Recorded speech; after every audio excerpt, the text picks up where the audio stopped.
নমস্কার, আমি বন্দনা। আমার কিচেনে আপনাদের সবাইকে স্বাগত জানাই। আবারও এসে হাজির হয়েছি মেলার দোকানের মতো পাপড়ি চাটের একটি রেসিপি নিয়ে। দেখে নেওয়া যাক আজকের এই রেসিপিটি।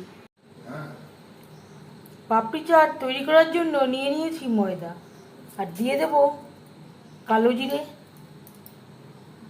সামান্য পরিমাণে লবণ। শুকনো উপকরণ বেশ ভালো করে মিক্সড করে দেব, আর দিয়ে দেব রিফাইন্ড অয়েল।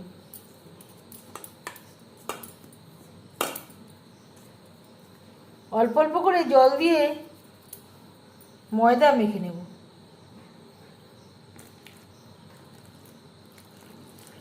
একটু শক্ত করেই মাখবো।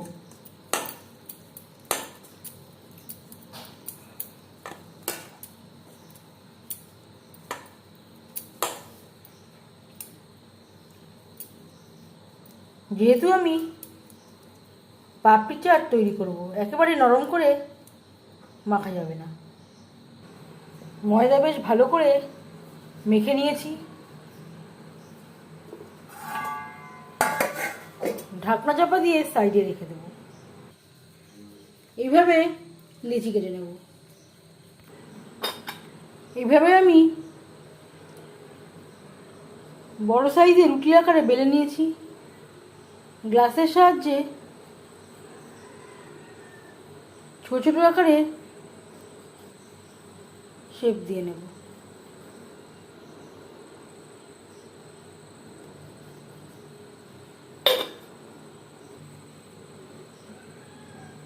আপনারা চাইলে ছোট করেও বেলে নিতে পারেন, এতে সময়টা অনেক বেশি লাগবে।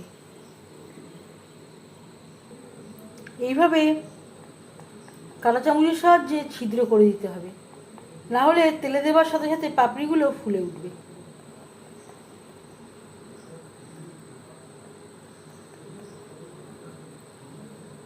বেশ খানিকটা রিফাইন্ড অয়েল গরম করে নিয়েছি। পাপড়িগুলো ভেজে নেব।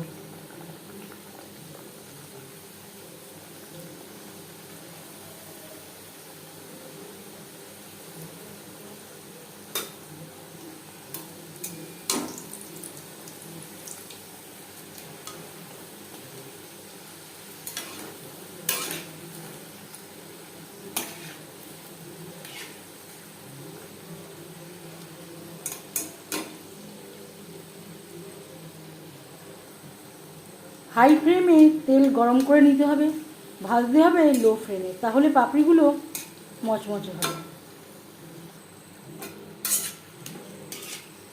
পাপড়ি মচমচে করে ভাজা হয়ে গেছে। তেল ঝরিয়ে একটা পাত্রে উঠিয়ে নেব।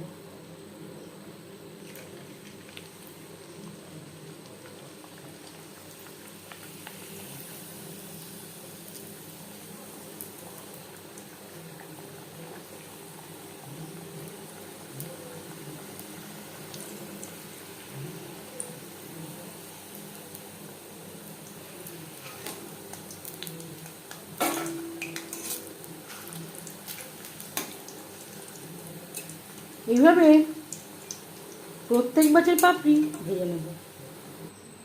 পাপড়ি চাট তৈরি করতে আর নিয়েছি মটর সেদ্ধ, আলু সেদ্ধ। এবার এতে অ্যাড করব পেঁয়াজ কুচি, টমেটো কুচি,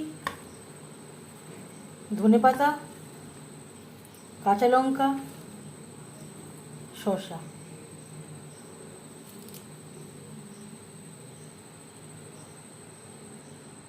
আর লাগছে বিট লবণ, আর দিয়ে দেব তেঁতুল গোলা জল।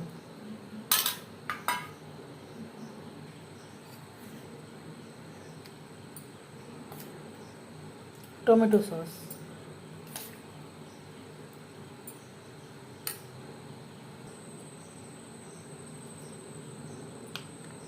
গোলমরিচের গুঁড়ো, আর লাগছে 1 চামচ ভাজা মশলা। এখানে রয়েছে জিরে, ধনে, শুকনো লঙ্কা, তেজপাতা ও গোলমরিচ, যেটা আমি শুকনো খোলায় ভেজে গুঁড়ো করে রেখেছিলাম।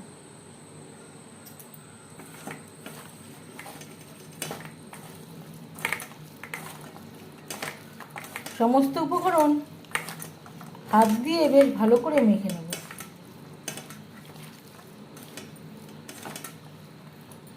দোকান থেকে আমরা অনেকই দাম দিয়ে পাপড়ি চাট কিনে খেয়ে থাকি, তবে এভাবে বানালে দোকান থেকে কিনে খাওয়ার প্রয়োজন হবে না।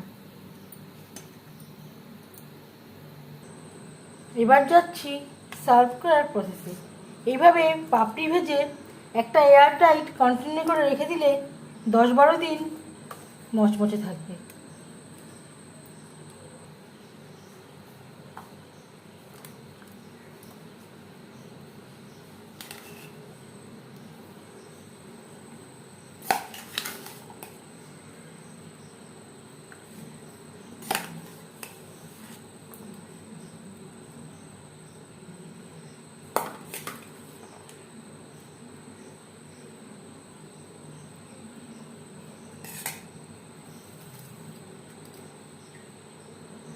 আর দিয়ে দেব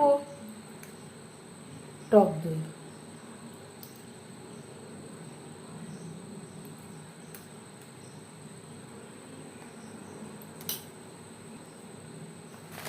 আর লাগছে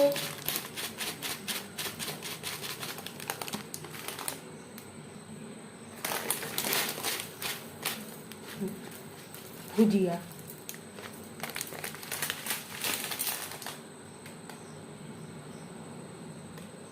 এই পাপড়ি চাটের রেসিপিটি কেমন লাগলো অবশ্যই জানাবেন কমেন্টের মাধ্যমে। যদি এই রেসিপিটি ভালো লেগে থাকে লাইক করবেন, শেয়ার করবেন, সাবস্ক্রাইব করবেন আমার চ্যানেলটিকে, বেল আইকনটা প্রেস করে দেবেন। যখন আমি নতুন ভিডিও আপলোড করব তার নোটিফিকেশান সবার আগে আপনার কাছে পৌঁছে যাবে। আপনারা সবাই অনেক অনেক ভালো থাকবেন। এই ভিডিওটি দেখার জন্য ধন্যবাদ।